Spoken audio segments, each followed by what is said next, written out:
అందరూ ముందుకు రావాలి. వెనకున్న వాళ్ళందరూ కూడా ముందుకు రావాలి. ముందుకు రండమ్మా, అందరూ రావాలి.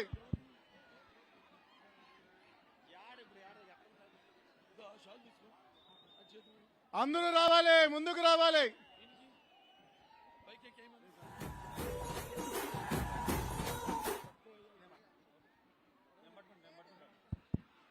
అందరూ రావాలమ్మా, ముందుకు రావాలి.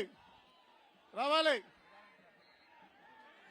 జై బాలయ్య, జై బాలయ్య, జై బాలయ్య, జై బాలయ్య. అందరూ రావాలి.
అందరూ వెనక, బస్ వెనకాల ఉన్న వాళ్ళందరూ రావాలి.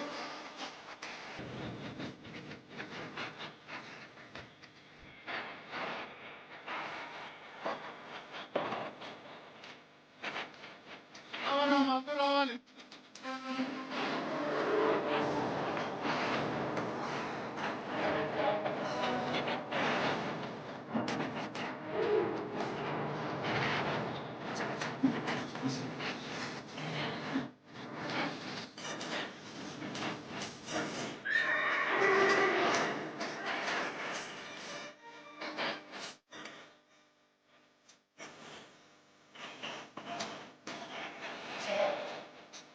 రావాలి.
తిరుపతి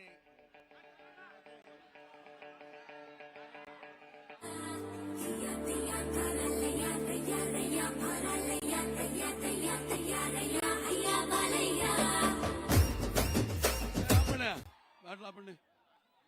అందరికీ నమస్కారం. పాప ఎండకు భయం మీద మీ మామూలు మీద కొడుతుందంట. అయిపోయిందిలే కాసేపట్లో. అదిగో చెట్లు అట్లా వస్తాయి.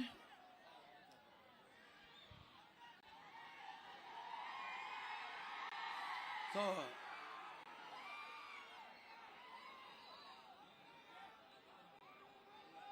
ఏది చెప్తాం.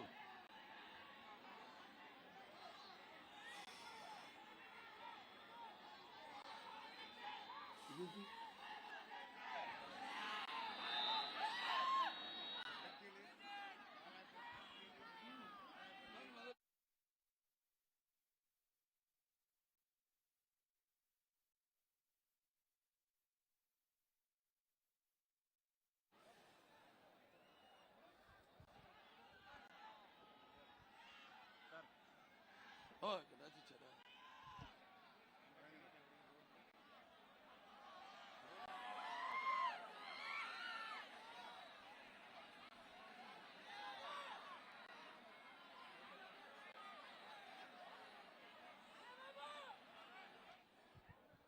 మొదలు పెడదామా? అందరూ సంసిద్ధమా? వెంకటగిరి నియోజక ప్రజలందరికీ, ముఖ్యంగా వెంకటగిరి, అలాగే రాపూరు, మరి బాలాయపల్లి, సైదాపురం, దాంతో కలవాయి, వెంకటగిరి రూరల్, మొత్తం ఈ ప్రాంతం నుంచి, ఈ నియోజకవర్గం నుంచి, 6 మండలాల నుంచి కదిలి వచ్చిన అశేష జన సముద్రానికి ఈ యొక్క ప్రజాస్వామ్య పరిరక్షణ కోసం పెద్ద కంకణమై ఇక్కడికి విచ్చేసిన తెలుగుదేశం పార్టీ కార్యకర్తలకు, నాయకులకు, అలాగే జనసేన పార్టీ కార్యకర్తలకు, నాయకులకు, అలాగే బీజేపీ చెప్పాను నాయకులకి, కార్యకర్తలకు, అయ్యో అందరికీ నా హృదయపూర్వక నమస్కారం. ఇవాళ చూస్తుంటే ఎంత పసుపు మయం ఎక్కడ చూస్తున్నా కూడా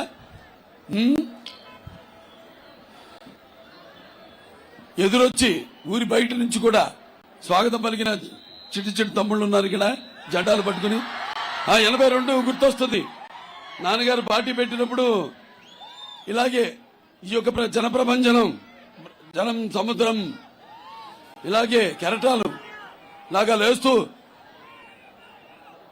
మరి ఇప్పుడు ఎండను కూడా లెక్క చేయకుండా నన్ను అన్ని రకాలుగా అభిమానిస్తున్న, అలాగే మహిళలకు ముఖ్యంగా వాళ్ళందరూ ఈ హారతులు అందిస్తూ, అలాగే నీరాజనాలు అర్పిస్తూ, అలాగే యువతరానికి ప్రతినిధులు, నవతరానికి నాయకులు, భావితరానికి భారతదేశ మహాశక్తి అయిన యువతరానికి, నా అభిమానులకు, పవర్ స్టార్ పవన్ కళ్యాణ్ గారి తమ్ముడు పవన్ కళ్యాణ్ గారి అభిమానులకు అందరికీ నా హృదయపూర్వక నమస్కారాలు తెలియజేసుకుంటున్నాను. నేలనింద ఆకాశానికి చిల్లుపడిందా, ఇసుకేత రాళ్ళంత జనం తెలుస్తోంది. మీ అందరు కూడా ఉన్నారు సంసిద్ధంగా రేపు ఎన్నికలను ఎదుర్కోవడానికి.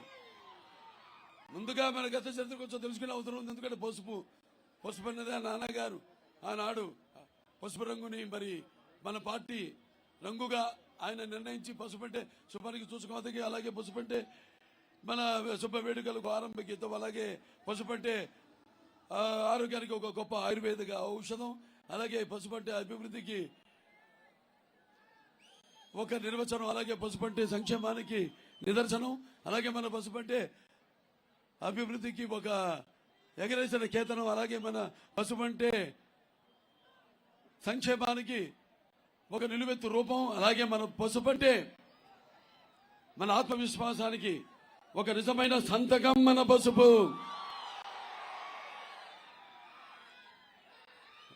మరి ఆనాడు నాన్నగారు దాని గురించి చెప్పేదే ఉంది. ఎవరితో పోల్చేది లేదాన్ని, ఎవరైనా కాలి గోడి కూడా పనికిరారు. మనంతో చరిత్ర గురించి మనకు ఒక గొప్ప చరిత్ర ఉంది. ఆ చరిత్ర గురించి చూసుకుంటే చాపగుడితో సమతను నిలిపాను నాటి పల్లనాటి బ్రహ్మన్న, మేడిపండులో మెరిసే సంఘం గుట్టు విప్పాను వేమన్నా, వితంతువుల వీధి రాతలు మార్చి బ్రతుకును పండించే టంగుటూరి, అలాగే తెలుగు భారతిని తెలుగు భాషలో తీర్చిదిద్దని గురజాడ, స్వతంత్ర భారత రథసారథి సమరాధునుకే నేతాజీ, అలాగే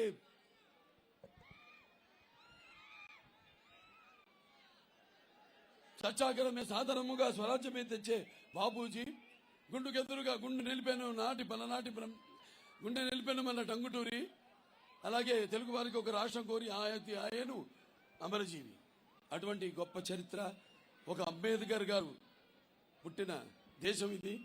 ఆనాడు రాజ్యాంగ రచన చేసిన ఒక మహానుభావుడు అంబేద్కర్ గారు. ఆ తర్వాత చాలా మందికి మన చరిత్ర గురించి అంటే తర్వాత జరిగింది ఏమి లేదు, మధ్యలో ఏదో పండు చూపించడం, ఊరించడం,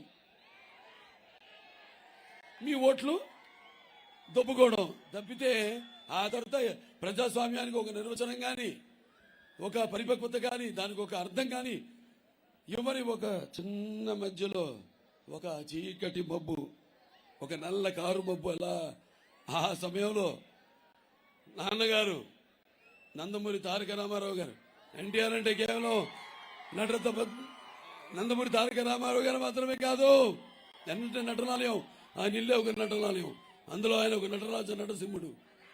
టీ అంటే తారామండలంలోనికి తారక తారకుడు, ఆరంటే రాజర్షి రారాజు రాజకీయ దురంధర యుగంధరుడు, రమణీయ రమ్య కమనీయ సౌమ్య గుణదాముడు. ఎన్టీఆర్ అంటే నటనకు ఒక నిర్వచనం, ఎన్టీఆర్ అంటే నవరసాలకు ఒక అలంకారం, ఎన్టీఆర్ అంటే నటనకు ఒక విశ్వవిద్యాలయం, ఎన్టీఆర్ అంటే ఒకటే చెప్పగలుగుతా నేను, ఈ నవశకానికి ఒక ఆరంభ మంత్రం, ఎన్టీఆర్ అంటే నవజాతికి ఒక మార్గదర్శకం, అలాగే ఎన్టీఆర్ అంటే ఆయన నానా జాతులకు దైవ సమానం, ఎన్టీఆర్ అంటే యువతకు ఆదర్శం, ఎన్టీఆర్ అంటే నెత్తురు మరిగేలా చేసే ఒక అగ్నికణం, అలాగే ఎన్టీఆర్ అంటే ఆయన నడిచిన జీవితమే ఒక భగవద్గీతలా సాగిన ఒక మహత్తరమైన జీవితం. అందుకే ఆయన నిరంతర ప్రజల గుండెల్లో జీవించే నిత్యానుభూషణుడయ్యాడు. నిన్ను గుండెల్లో శాశ్వతంగా మిగిలిపోయే ఒక నిత్యామృతాన్ని తాగిన దేవుడులా మారాడు ఆయన. అలాగే మరణం లేని చిరస్మరణీయ మహనీయుడు అనిపించుకున్నాడు. అలాగే మరెవరికి దక్కని ఒక మహత్తరమైన జన్మను పొందాడు ఆయన. ఆయనకి చావు ఎక్కడిది, ఆయన నిత్యం వెలిగే ఒక మహనీయమైన ఒక జీవితం ఎన్టీ రామారావు గారిది. సరే, ఆయన రాజకీయాల్లోకి వచ్చారు, ఎన్నో అద్భుతాలు సృష్టించారు ఆయన. ఇక అంతకుముందు ఈ రాజకీయాలకి దూరంగా ఉన్న బడుగు బలహీన వర్గాలు అయితే ఏమి, వెనకబడిన తరగతులు అయితేనేమి, తాడిత పీడిత కులాలు అయితేనేమి, మైనారిటీలు అయితేనేమి, అందరూ కూడా చేయుతనిచ్చి మరి తీసుకొచ్చి అధికార పదవులతో అలంకరించిన మహానుభావుడు నందమూరి తారక రామారావు గారు, అభినవ అంబేద్కర్ గారు, మన నందమూరి తారక రామారావు గారు. మరి ఆనాడు చలనచిత్ర సీమలో ఆయన చేయని పాత్ర లేదు. అలాగే ఆయన పౌరాణికాలు నటిస్తుంటే పౌరాణికాలు ప్రాణం పోసుకున్నాయి. అలాగే జానపదాలు జావలీలు పడాయి, సాంఘికాలు సామాజిక గమనాలు అయ్యాయి, పద్యం మరి రక్తి కట్టింది, పాటేమో నాటు నేర్చింది, కళామతలి కలకల నవ్వింది, కలకలలాడింది, గలగల నవ్వింది. మరి అంత ఒక మొగటో లేని మహారాజుగా వెలుగుతున్న సమయంలో మరి ఈ స్థాయికి రావడానికి కారకులైన ప్రజలు, సమాజమే దేవాలయం, ప్రజల దేవుళ్ళు, అందులో నేను దేవుణ్ణి అన్న నినాదంతో ఆనాడు ఆయన ఆ పార్టీని స్థాపించడం జరిగింది. మరి ఎన్నో సంస్కరణలు ఒక రకంగా చూస్తే అసలు కేవలం సినిమాలోనే కాదు, ఈ యొక్క రాజకీయాల్లో కూడా ప్రతి తెలుగు మట్టి గడ్డ కూడా నేను తెలుగు వాడినని సగర్వంగా చెప్పుకునే దమ్ము, ధైర్యం, సత్తువ, తెగువ, ఆత్మవిశ్వాసం, పొగరికి సానబెట్టి పదును పెట్టి బయటికి తీసుకొచ్చి చెప్పించిన తెలుగు తేజం నందమూరి తారక రామారావు. ఆయన రాజకీయాల్లోకి రాకముందు చాలా మందికి అసలు ఈ రాజకీయాల మీద ఇష్టం ఉండేది కాదు, అసలు తెలిసేదే కాదు రాజకీయాలు. ప్రతి తెలుగు బిడ్డ బొడ్డు ఊడక ముందే ఒక రాజకీయ చైతన్యం తీసుకొచ్చిన ఒక తెలుగు మహనీయుడు, మహానుభావుడు తారక రామారావు గారు. మరి ఆయన రాజకీయాల్లోకి వచ్చాక ఆయన ప్రవేశపెట్టిన ఎన్నో సాహసోపేతమైన ఏవైతే ఈ పథకాలు ఉన్నాయో అవి ఎంతో ఉపయోగపడేవి, సాహసోపేతమైనవి, అలాగే ప్రజలందరికీ కూడా అవసరమైనవి. మరి ఎన్టీఆర్ గారు రాజకీయాల్లోకి రాకముందు, ఎన్టీఆర్ గారు రాజకీయాల్లో వచ్చాక ఆయన ప్రవేశపెట్టిన పథకాలు ఈనాటికి కేంద్ర ప్రభుత్వం నుంచి రాష్ట్ర ప్రభుత్వాల వరకు పక్క రాష్ట్ర ప్రభుత్వాలు అన్ని కూడా వాటి ప్రవేశపెట్టి అమలు చేసేలా చేసిన నిజమైన రాజకీయ హీరో ఎన్టీఆర్. ఎన్నెన్నో గొప్ప సంస్కరణలు. అందుకే ఆయన మరి పేదవాడి ఆఖరి తెలిసిన అన్న ఆయనే. అలాగే జన భవితకు భవిష్యత్తు ఇచ్చిన అమ్మ ఆయనే. అలాగే ఆయనకు తోడుగా ఉన్న ఆడపడుచులకు ఆర్థిక స్వాతంత్రం ఇచ్చిన అన్న కూడా ఆయనే. అది మన గత చరిత్ర. ఆయన సరే చాలా మందికి తెలుసు ఆయన ప్రవేశపెట్టిన సంస్కరణలు ముఖ్యమైనవి చెప్తాను. ఎందుకంటే ప్రపంచంలోనే మన దేశంలోనే ఎవరు చేయని పథకాలు ఆయన కొన్ని అమలు చేశారు. కొన్ని కాదు, అన్ని కూడా. వాటిలో ముఖ్యంగా మహిళలు. ఆయన ప్రతి ప్రసంగాలు కూడా నా తెలుగింటి ఆడపడుచులు అంటుండేవారు. మహిళల కోసం మరి ఆనాడు తండ్రి ఆస్తిలో సమాన హక్కునిచ్చారు. వృద్ధాప్య పింఛన్ ప్రవేశపెట్టింది ఆయన. అప్పుడు 30 రూపాయలు వృద్ధాప్య పింఛన్. అలాగే కిలో బియ్యం కనీస అవసరాన్ని గూడు గుడ్డ 2 రూపాయలకు కిలో బియ్యం అందించిన మహానుభావుడు. ఇక్కడ చేనేత కార్మికులు ఎంతో మంది ఉన్నారు, చైతన్యం కలిగిన. ఆనాడు మరి ఆయన ఈ యొక్క చేనేత వస్త్రాలు సగం ధరకే ఒక చీర దోవతి ప్రవేశపెట్టి ఒక రకంగా పరోక్షంగా చేనేత కార్మికులందరూ కూడా ఉపాధి కల్పించిన మహానుభావుడు నందమూరి తారక రామారావు గారు. అలాగే రైతులకు మరి భూమి శిస్తు రద్దు చేశారు.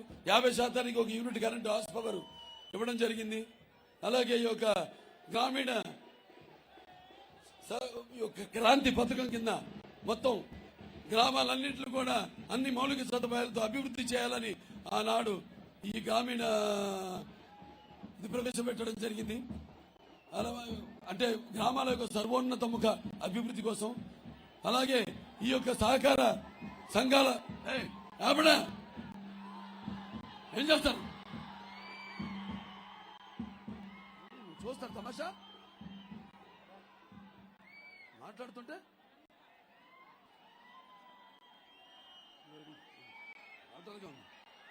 ఆ తర్వాత ఆయన యొక్క సహకార సంఘాల ద్వారా ఈ యొక్క రైతులందరూ కూడా సింగిల్ విండో సిస్టమ్ ద్వారా అన్ని కూడా ఒకే చోట లభ్యమయ్యేటట్టు ప్రవేశపెట్టారు ఆయన.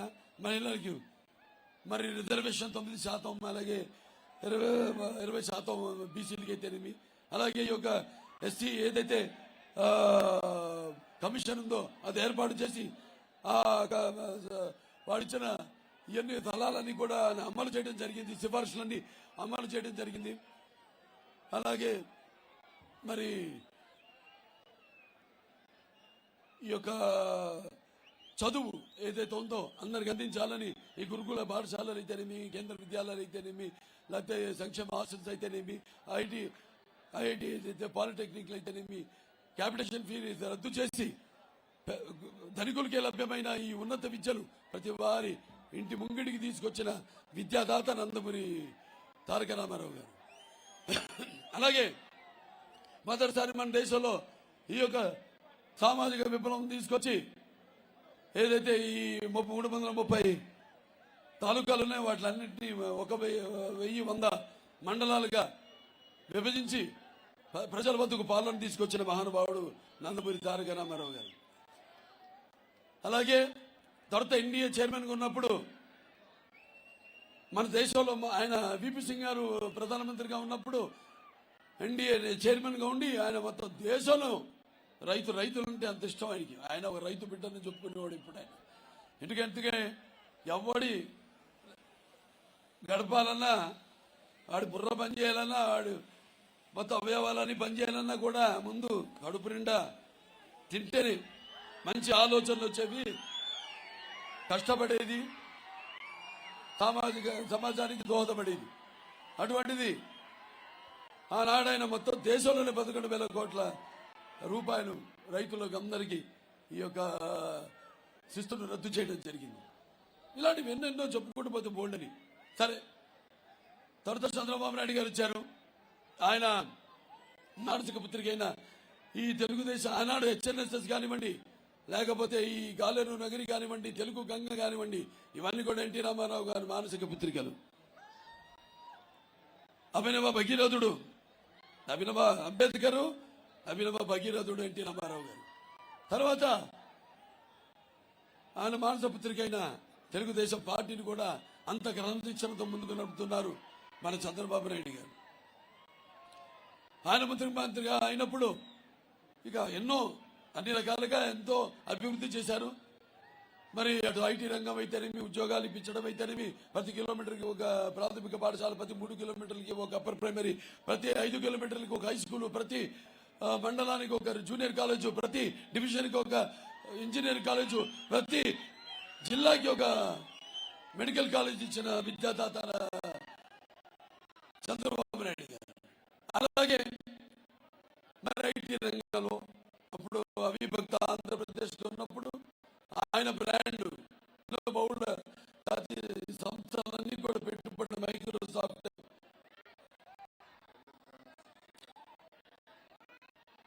అలాగే హైదరాబాద్ నిర్మాణ చైతన్యమి ఐటీ అభివృద్ధి చేపట్టారు ఆయన.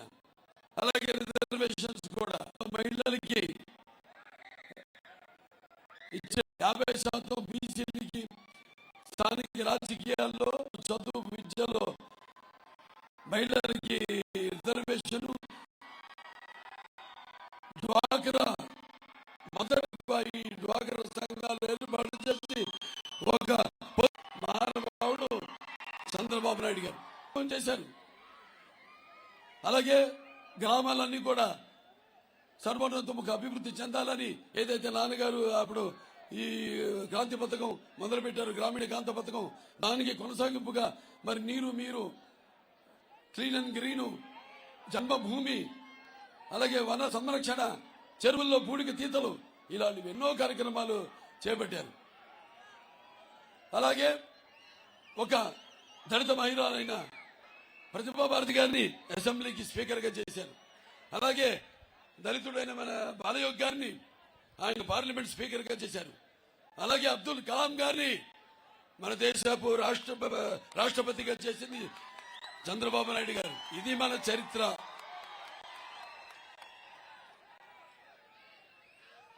ఇంకా ఎన్నెన్నో కార్యక్రమాలు చేపట్టారు. అలాగే మైనారిటీస్, అప్పుడు నాన్నగారు ఆయనకి ప్రేమకు త్యాగాలకు ప్రతీకలు ముస్లిం సోదరులు సోదరిమణులు, మన నాడు వాళ్ళకున్న భక్తి భావన, క్రమశిక్షణ, ఆధ్యాత్మికత మనకు ఆదర్శప్రాయం.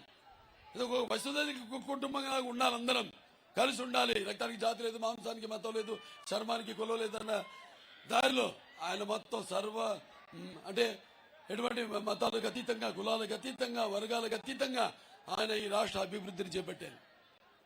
ఇలాంటివి చెప్పుకుంటూ పోతే అసలు మనం చేసిన అభివృద్ధి, మొదటిసారి ప్రవేశపెట్టిన పథకాలు కానీ ఇవన్నీ కూడా ఇక మరి ఎవరి వల్ల అందరూ చెప్పుకుని పప్పం గడపడమే. ఇవాళ కేంద్ర ప్రభుత్వం అయినా ఈ ఆహార భద్రత చెప్తుందంటే ఆనాడు రామారావు గారు ప్రవేశపెట్టిన ₹2 కిలో బియ్యం ఆహార భద్రత. అలా ఎన్నెన్నో కార్యక్రమాలు చేపట్టారు. మరి ఈనాడు చూస్తున్నాం, చెప్పాలా ఇప్పుడు దరిద్ర పాలన గురించి, ఈ నీచ నికృష్ట భ్రష్ట పాపిష్ట కల్మష భూయిష్ఠుడైన ఈ జగన్ పరిపాలన గురించి చెప్పాలా?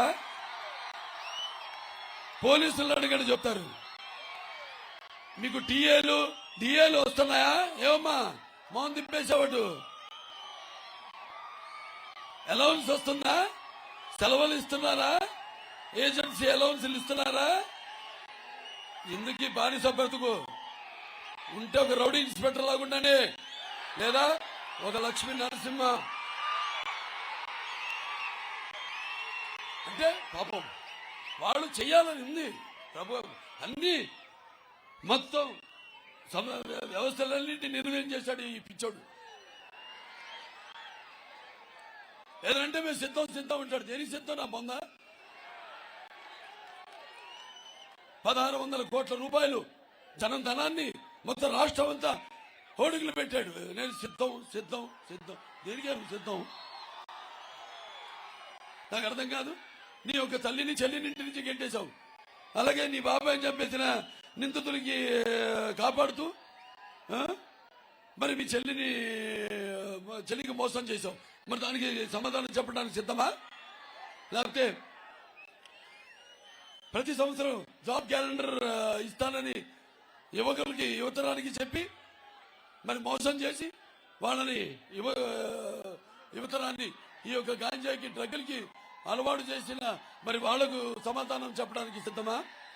లేకపోతే ఏదైతే అధికారం వచ్చిన వారం రోజుల్లో సిపిఎస్ రద్దు చేస్తానని ఉద్యోగాలు మన ప్రభుత్వ ఉద్యోగాలకు చెప్పావు. మరి వాళ్ళకి సమాధానం చెప్పడానికి సిద్ధమా?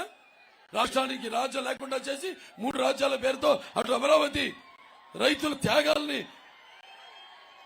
పైశాచిక ఆనందం పొందుతున్న అభాసపాలు చేస్తున్న మరి వాళ్ళకి సమాధానం చెప్పడానికి సిద్ధమా? నా బీసీలు, నా ఎస్టీలు లేకపోతే నా మైనారిటీలు అంటూ మరి వాళ్ళ ఎమ్మెల్సీ అనంతకుమార్ దళితుడని డ్రైవర్ అని చెప్పేసి డోర్ డెలివరీ చేశాడు. వాళ్ళకి సమాధానం చెప్పడానికి సిద్ధమా? లేకపోతే కుటుంబం రైలు కింద పడి ఆత్మహత్య చేసుకున్నారు. మరి వాళ్ళు ప్రాణాలు తిరిగి ఇవ్వడానికి సిద్ధమా? లేకపోతే మా అక్కని వేధిస్తున్నారు అని అడిగితే ఒకతను కిరోసిన్ పోసి అతని సజీవ దహనం చేశారు. వాళ్ళకి సమాధానం చెప్పడానికి సిద్ధమా? లేకపోతే పోలవరాన్ని తీసుకెళ్లి గోదావరి కలిపేసి తన ప్రభుత్వాన్ని బ్లాక్ లిస్ట్ చేసిన కాంట్రాక్టర్లకి బిల్లులు ఇవ్వడానికి సిద్ధమా? ధరలు ఇవాళ ఆకాశాలు కట్టుకుంటున్నాయి. మనం చూస్తున్నాం. ఇవాళ పెట్రోల్ ధరలు అయితేనేమి, డీజిల్ ధరలు అయితేనేమి, విద్యుత్ ఛార్జీలేమో 7 సార్లు పెంచాడు. దాని తర్వాత ఈ యొక్క ఆర్టీసీ ఛార్జీలు 5 సార్లు పెంచాడు. మరి ఇంటి పన్ను, నీటి పన్ను, ఆస్తి పన్ను, చెత్త మీద పన్ను, మరి ఇవన్నీ కూడా తగ్గించడానికి నువ్వు సిద్ధమా? మాయల మోసాలకి సిద్ధమా? అక్రమాలు అన్యాయాలకి సిద్ధమా? మరి ఆనాడు ఇంకా ముందు 100 ఏళ్ల దాకా దొరకకుండా ఈ యొక్క ఇసుక తవ్వకాలు చేసి మరి ఈ యొక్క చీప్ లిక్కర్ పేరుతో జే బ్రాండ్ ఏరులా ప్రవహిస్తున్న మరి లక్షల కోట్లు అలాగే ఈ యొక్క ఏదైతే ప్రభుత్వం తయారు చేస్తున్న ఈ నకిలీ మద్యాన్ని తాగించి ఆడపడుచుల తాడిపట్లు తెంచడానికి మళ్ళీ మళ్ళీ మళ్ళీ సిద్ధమా అని అడుగండి.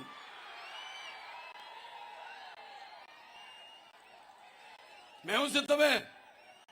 మేమే తక్కువగా, మేము సంసిద్ధం. నువ్వు సిద్ధమైతే మేము సంసిద్ధం. మరి ఇన్నేళ్ళు నువ్వు సాగించిన ఈ పరిపాలనకు అంతమొందించడానికి సమరసింహం పూరించి మరి ఉరకలేస్తున్న ఉత్సాహంతో నీ పరిపాలనను మేము నిన్ను దింపడానికి ఈ అరాచక అక్రమ మాయల మోసాల ప్రభుత్వాన్ని దించడానికి మేము సంసిద్ధం.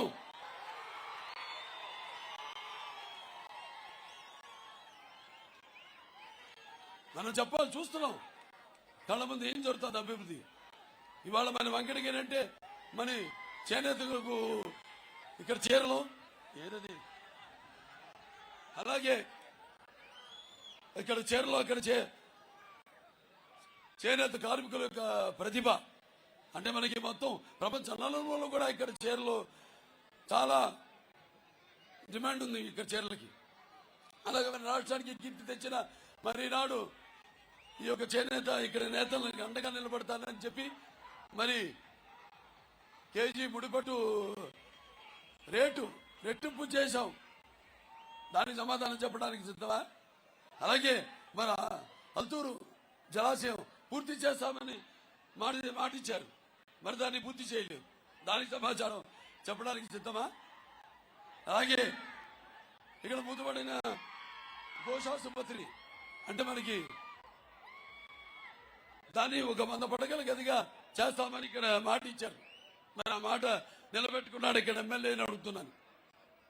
ఇక్కడ ఉన్న ఎమ్మెల్యే చేసే అక్రమాలకి అంతు లేదు, అదుపు లేదు. అలాగే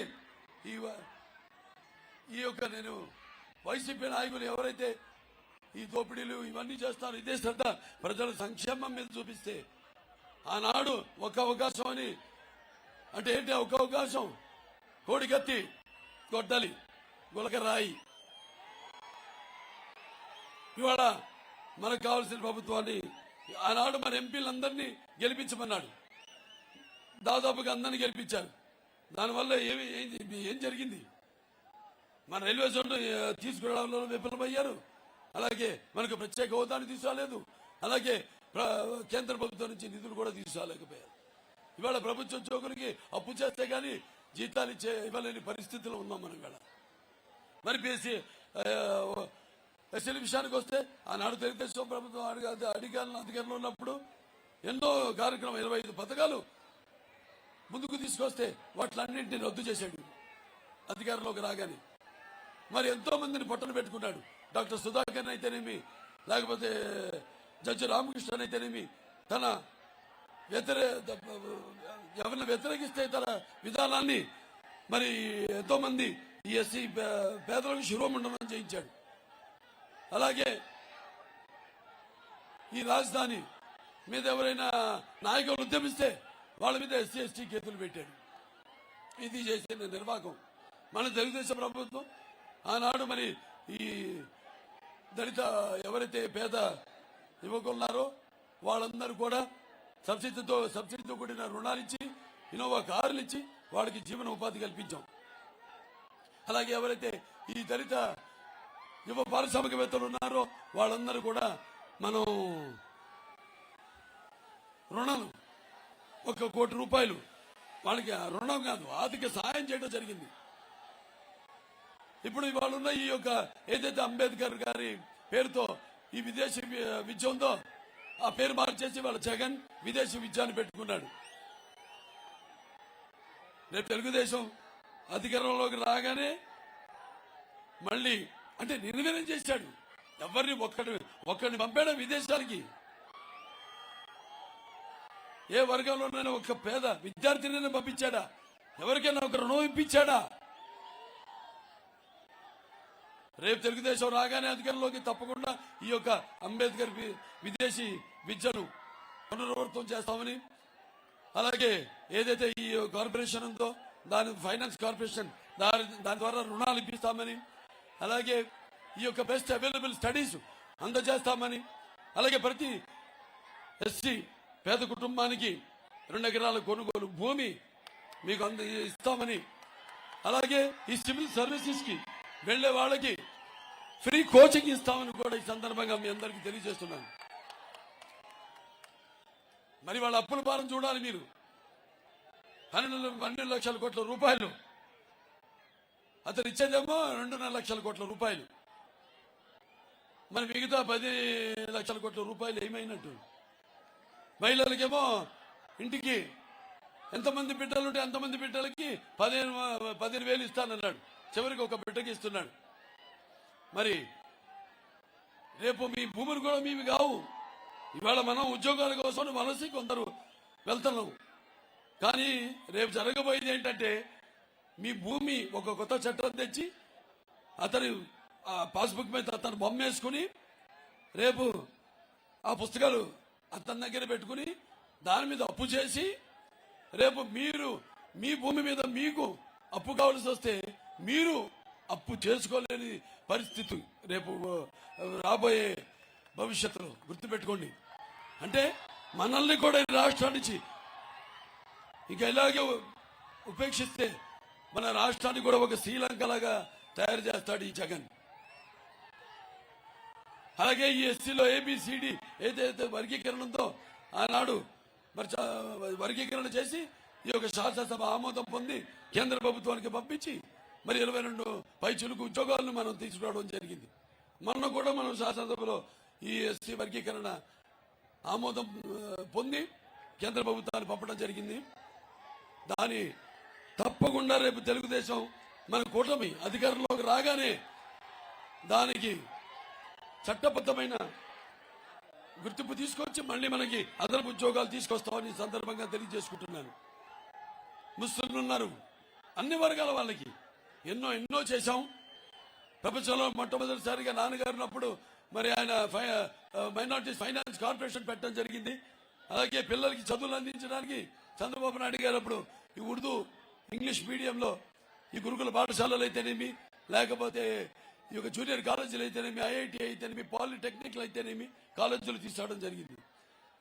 అలాగే తోఫా ప్రతి మన రంజాన్కి మరి ఒక 11 లక్షల మంది వైట్ కార్డ్ హోల్డర్స్ కి మనం ఈ తోఫా ఇచ్చేవాళ్ళం. అలాగే దుల్హన్ ప్రతి పేద ముస్లిం మహిళకు తన పెళ్లికి ఆర్థికంగా 38,500 మందికి మన ఆర్థిక ఎటువంటి షరతులు లేకుండా మనం ఆర్థిక సహాయం చేయడం జరిగింది. మనకి సంక్రాంతికి ఈ యొక్క సంక్రాంతి కానుక క్రిస్టియన్స్కి అందరూ కూడా తరతమ్మ భేదం లేకుండా అందరూ కూడా ఇవన్నీ ఇవ్వడం జరిగింది. అలాగే అన్నా క్యాంటీన్ ఉంది, దాన్ని నిర్వీర్యం చేసేసాడు. ఇలా ఒక్కడి కాదు, వ్యవస్థల నుంచి అన్ని కూడా మొత్తం మనం ప్రవేశపెట్టిన పథకాలు అయితేనేమి, అభివృద్ధి కార్యక్రమం, ఒక్క రోడ్డు కూడా వాళ్ళు ఒక్క గొయ్యి కూడా వాళ్ళు మట్టితో పూడ్చిన పాపానికి పోయారా? ఒక్క లింక్ రోడ్ వేసారా? ఒక్క సీసీ రోడ్ వేసారా? ఒక్క సీసీ డ్రైన్ నిర్మించారా? అంత శూన్యం. కాబట్టి మీరు గుర్తుపెట్టుకోండి, మీకు అభివృద్ధి కావాలా, అరాచకం కావాలా రేపు, లేకపోతే సంక్షేమం కావాలా, లేకపోతే ఒక చీకటి రాజ్యం కావాలా, మీకు సమర్థవంతమైన పాలన కావాలా, లేకపోతే ఒక రాక్షసుడి పాలన కావాలా, ఒక స్వర్ణయుగం కావాలా, లేక ఒక చీకటి రాజ్యం, ఒక రాతి యుగం కావాలా నిర్ణయించుకోవాల్సింది మీరు. మీ ముందుంది ఓటు. ప్రజాస్వామ్యంలో ఈనాడు ప్రజలకు ఉన్న ఆయుధం ఓటు.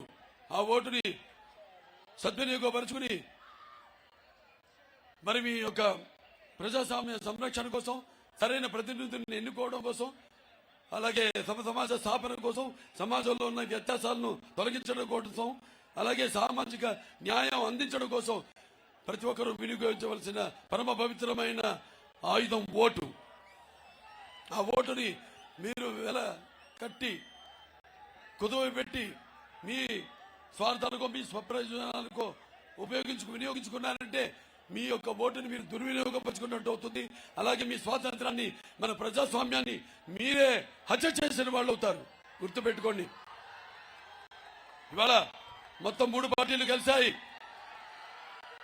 తెలుగుదేశం, జనసేన, బీజేపీ. ఇవాళ మనకు అవసరం అని చెప్పాను నేను. ఈ కూటమి చాలా అవసరం. ఎందుకంటే ఒకటి, ఆనాడు ఎంపీలు అన్నాను, మరి ఇవాళ మళ్ళీ మనకి ముస్లింస్కి ఏదైతే 4% రిజర్వేషన్ ఉందో ఉద్యోగాల్లో, చదువుల్లో, వాటికి ఒక చట్టబద్ధం తీసుకోవాల్సిన అవసరం ఉంది. దానికోసం కృషి చేస్తాం తప్పకుండా. అలాగే ఈ యొక్క వర్గీకరణ ఉంది, ఎస్టీల్లో ఏబిసిడి వర్గీకరణం, దానికి అది తీసుకొస్తాం. వాటన్నిటికీ కేంద్ర ప్రభుత్వం సాయం కావాలి, మన నిధులు కావాలి. ఇప్పుడు వాళ్ళ ప్రభుత్వం మైనారిటీస్ కోసం సుమారుగా మన రాష్ట్రానికి 600 కోట్లు ఇచ్చింది ప్రభుత్వం, బీజేపీ ప్రభుత్వం. చెప్తున్నా, గుర్తుపెట్టుకోండి. మతం కాదు ఇక్కడ కావాల్సింది, అభివృద్ధి కావాలి. ఆనాడు నాన్నగారు ఓట్ల రూపంలో చూడలేదు మైనారిటీస్ ని. వాళ్ళలో కూడా ఒక చైతన్యం తీసుకోవాలి, ఒక చైతన్యం రగల్చాలి, అభివృద్ధి చేయాలి. సామాజిక పరంగా, రాజకీయ పరంగా, ఆర్థిక పరంగా పైకి తీసుకోవాలని ఎన్నో పథకాలను ముస్లిం సోదరులు మైనారిటీస్ కి తీసుకోవడం జరిగింది, ప్రవేశపెట్టడం జరిగింది. ఇవాళ కూడా మన కేంద్రం నిధులు రాబెట్టుకోవడానికి అయితేనేమి, చట్టబద్ధత కొన్ని చట్టాలకు కల్పించడం కోసం అయితేనేమి కావాలి. మనం ఏదైతే ఈ ఎస్సీ ఏబిసిడి వర్గీకరణ మనం పంపించామో, ఆమోదం చేసి ఇక్కడ దానికి సుముఖంగా ఉంది. అక్కడ కేంద్ర ప్రభుత్వం మోడీ గారు సుముఖంగా ఉన్నారు. రేపు దాన్ని తప్పకుండా చేసి తీరుతాం, అదనపు ఉద్యోగాలు తీసుకొస్తామని ఈ సభాముఖంగా మీకు తెలియజేసుకుంటున్నాను. ఈనాడు ఈ యొక్క 3 పార్టీల కూటమి అంటే, ఈ కూటమి శక్తిని ఎదిరించే శక్తి ఎవరికి లేదు లేదు లేదు. ఈ కూటమి అన్నది ఒక నిప్పుల ఉప్పెన, ఈ కూటమి అన్నది ఒక అగ్నిపర్వతం విస్ఫోటన, ఈ కూటమి అన్నది ఒక పాశుపతాస్త్రం. అమ్ముల పొది ఉంది, అందులో బాణాలు మీరు సాధిస్తాం ముగ్గురు కలిసి. దాంట్లో నుంచి దూసుకుపోయేది మీరు ఓట్ల రూపంలో.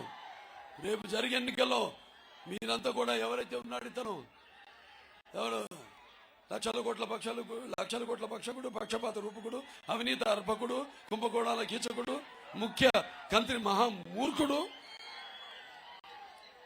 ముదనష్టప మూతి, దేశానికి పట్టిన దరిద్రత, అలాగే రాష్ట్రానికి రావణ పాలక, జగమెరిగిన నాటక, అలాగే జన ధన మాన ప్రాణ చోరకుడైన ఈ జగన్ని అంతం చేయాల్సిన అవసరం ఉంది, దించాల్సిన అవసరం ఉంది.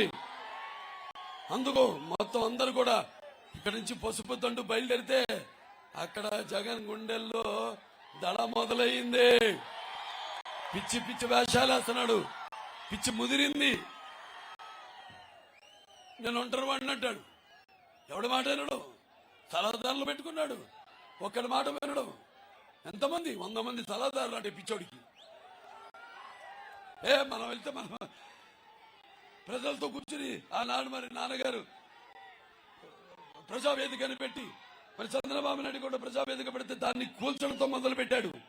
ఇవాళ అతను కూలిపోయే సమయం ఆసన్నమైనది, గుర్తుపెట్టుకోండి.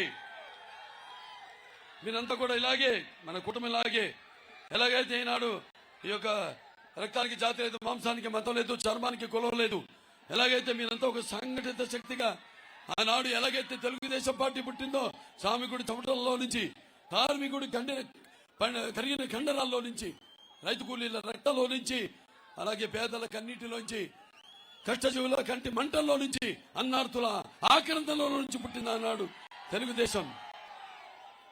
మళ్ళీ అందరూ యువకులు ముఖ్యంగా మీరంతా కూడా మీ బంగారు భవిష్యత్తు కోసం, అలాగే మనమంతా కూడా మన భవిత కోసం, మన రాష్ట్ర భవిత కోసం, మన భావి తరాల భవిత కోసం మనమంతా ఉద్యమించక తప్పదు. కాబట్టి ఇవన్నీ నేను ఎక్కువ సమయాభావం పాటించాల్సిన అవసరం ఉంది. ఇంకా మీటింగ్లు ఉన్నాయి. కాబట్టి మీరు ఎవరిని గుర్తుపెట్టుకొని ముఖ్యంగా అందరూ ఇక ఏదైతే నేను చెప్పాను, జాతి మత విద్వేషాలు వాళ్ళు సృష్టిస్తారు. వాళ్ళ మాటలకు మీరు లోపడకండి, వాళ్ళ ప్రలోభాలకి లోపడకండి. మీరంతా ఇలాగే సంఘటిత శక్తిగా రేపు ఎన్నికల్లో ఉద్యమించాలని నాకున్న జ్ఞాన సంపదలో బ్రాహ్మణుని, ఐశ్వర్యంలో వయసుని, మంచికి మాలని, మంచి చేతి తిరిగే మాదిగని, కష్టాన్ని నమ్ముకున్న కమ్మరిని, కొమ్మరిని, కంసాని, రజకుని, నాయ బ్రాహ్మణుని, కలుగిత కార్మికుడిని, కల్మషంలోని యాదవుని, ఆపదలు ఆదుకునే వెలవుని, వ్యక్తిత్వంలో రాజును, అమ్మని మరిపించే కమ్మని, పౌరుషంలో రెడ్డిని, ముచ్చబలలో కాపుని, అందరూ ఇది గుర్తుపెట్టుకొని అందరూ అన్ని మతాలు, కులాలు, వర్గాలు అన్ని కూడా మీలో మీరు చూసుకుని ఒకరికొకరు ప్రతిబింబించి ఈ యొక్క పోరాటంలో మీ యొక్క పరిక్రమాన్ని చూపవలసిందిగా కోరుకుంటూ, మరి ఈనాడు మరి తెలుగుదేశం పార్టీ ఇక్కడ వెంకటగిరి నుంచి శాసనసభ అభ్యర్థిగా ఈ పోటీలో ఉన్న రామకృష్ణ గారిని, కొడిగంట రామకృష్ణ గారిని, అలాగే మన బీజేపీ పార్టీ లోకసభ అభ్యర్థి అయిన వరప్రసాద్ గారిని అత్యధికమైన మెజారిటీతో అఖండమైన విజయాన్ని చేకూర్చవలసిందిగా కోరుకుంటూ నేను సెలవు తీసుకుంటున్నాను. ఇక్కడి నుంచి మొన్నటిదాకా వాళ్ళ విధాలను ప్రశ్నిస్తే, ఎదిరిస్తే భయభ్రాంతులకు గురి చేశారు. అన్ని చట్టాలని, అన్ని వ్యవస్థల్ని ఎదురుపెట్టి ఇక భయపడే నా కార్య దురాణ సుఖం నా నిద్ర. ఇక్కడి నుంచి అనుకున్నా కూడా ఇదే మెదులుతూ ఉండాలి. తిన్నప్పుడు శ్వాస మనం ఏదైతే పీలుస్తున్నామో, పీల్చుకుంటున్నప్పుడు ఇదే మనం మన భావి ఆంధ్ర రాష్ట్ర యొక్క భవిత గురించి, మన భవిత గురించి, మన భావి తరాల భవిత గురించే నిద్రపోతున్న కళ్ళలు కనాలి. కళ్ళు మూసుకున్నప్పుడే కనేది కళ, కళ్ళతో అభినయించేది కళ.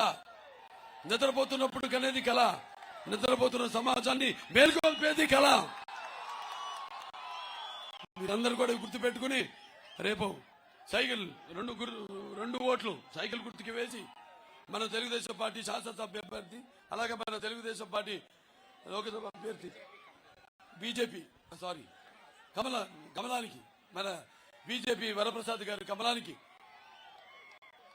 ఓటేసి వాళ్ళిద్దరినీ అత్యధికమైన మెజార్టీతో అఖండమైన విజయం చేకూర్చవలసింది కోరుకుంటూ నేను సెలవు తీసుకుంటున్నాను. జై తెలుగుదేశం, జై జనసేన, జై బీజేపీ, జై కూటమి, జై NDA. It's about time to break it down. You ready? Psycho.